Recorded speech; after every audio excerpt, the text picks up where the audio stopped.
in almost all regions, mutual trust and respect among states is eroding. Existing conflicts are getting complex and new disputes are emerging. Threats from terrorism are ever evolving, and challenges emanating from hybrid and cyber threats are reshaping the security paradigm across the world. Disinformation and fake news is being spread as tools of statecraft. Distinguished colleagues, Pakistan believes in the policy of restraint and peaceful coexistence. Hence, our regional perspective is guided by the principles of the father of the nation, Quaid-e-Azam Muhammad Ali Jinnah, who said, "Our foreign policy is one of friendliness and goodwill towards all the nations of the world." Pakistan is well poised to assume an even greater role as a responsible and responsive member in the Committee of Nations. We want to anchor our international engagement in economic cooperation and the inextricable link between peace and development. Our focus is shifting from geopolitics to geoeconomics. As an emerging market of 220 million people, 60% of whom are below the age of 30 years, Pakistan offers a multitude of opportunities for trade and investment. Anchored in economic security, Pakistan is focused on 1. Connectivity by promoting trade, transit and energy flows among Central and South Asia and Middle East. 2. Providing economic basis as a development strategy. And 3. Peace within our borders and beyond. Distinguished colleagues, peace and stability in Afghanistan are paramount in realizing our vision of regional economic integration and trans-regional connectivity. Pakistan wishes to see an end to the Afghan conflict through a negotiated political settlement. We have long maintained that there is no military solution in Afghanistan. We remain committed to an Afghan-owned, Afghan-led peace process.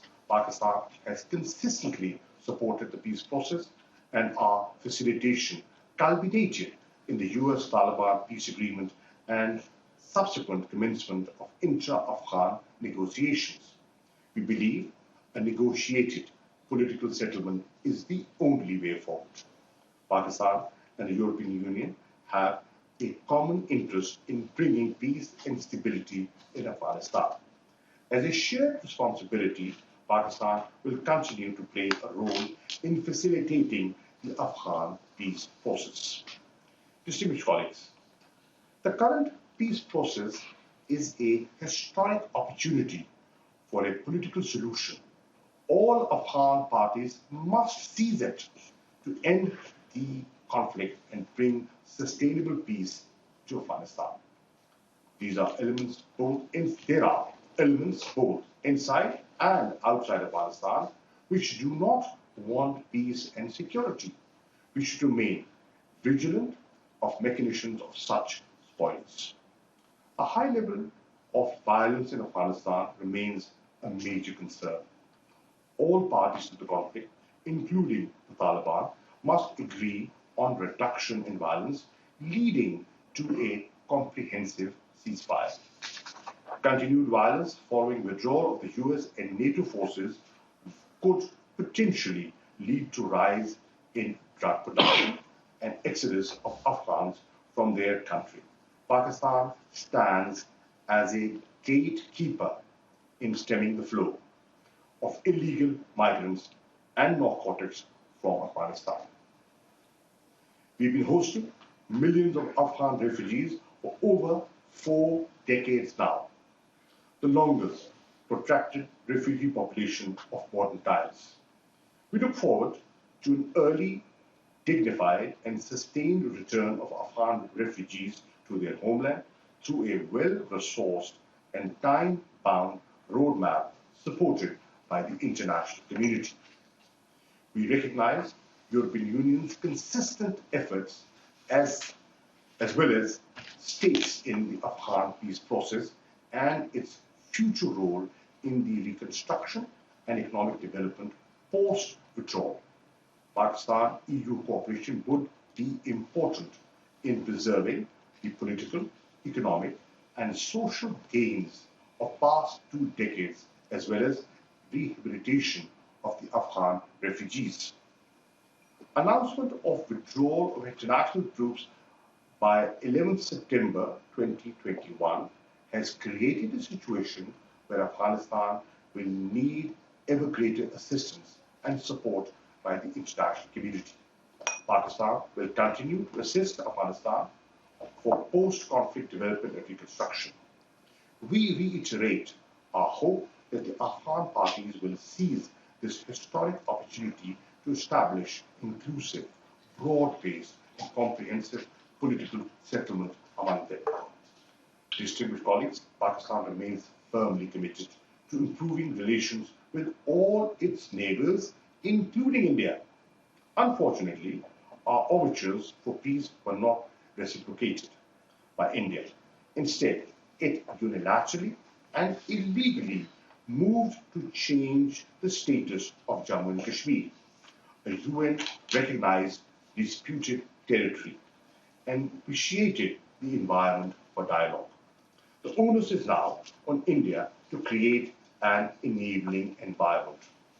The Jammu and Kashmir dispute is indeed the single highest obstacle, biggest obstacle in the way of building a durable and lasting peace in South Asia. A solution in accordance with the relevant UN Security Council resolutions and the wishes of the Kashmiri people is indispensable. The region's strategic stability is threatened by the growing conventional asymmetry between Pakistan and India. Pursuit of discriminatory approaches by certain states to supply advanced military hardware and sensitive technologies and adoption of offensive force postures and doctrines by India vitiate the atmosphere. EU Disinfo Lab unearthed India's nefarious activities, and we continue to urge EU authorities to take notice of this massive misinformation campaign against Pakistan and not let third countries misuse the name of EU institutions. Distinguished colleagues, we firmly believe that there is enormous potential in further expanding Pakistan-EU partnership in diverse fields. If I were to identify potential areas for future cooperation, they would include trade and investment, climate change and sustainable development, digitalization, migration and mobility, Afghan peace process, preserving political, economic and social gains of the past 2 decades, reconstruction of Afghanistan post-withdrawal, science and technology, education and culture, parliamentary exchanges and people-to-people contacts, and joint efforts to promote interfaith harmony and tolerance. Pakistan remains ready to play its part for positive and productive partnership with the European Union. I would like to conclude my remarks with the message that Pakistan considers the EU a highly valued partner and remains open to engagement on all issues. Honourable Chair, I would also like to extend an invitation to the EFET Committee under your leadership to visit Pakistan at an early date where a warm welcome awaits. I thank you for this opportunity to interact with this August forum. Thank you.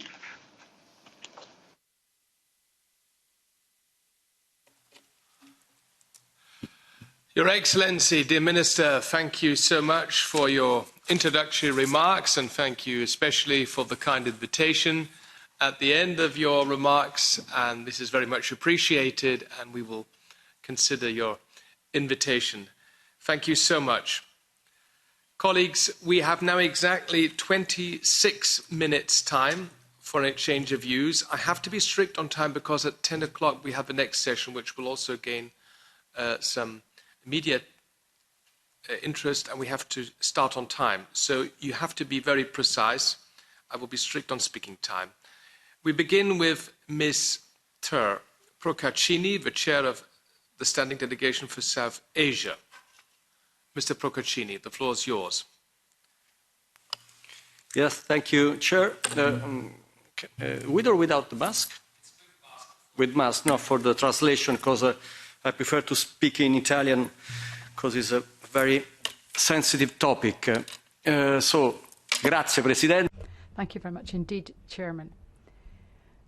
Good morning, colleagues. Good morning, Minister. It is a pleasure to have this opportunity to have an exchange of views with you.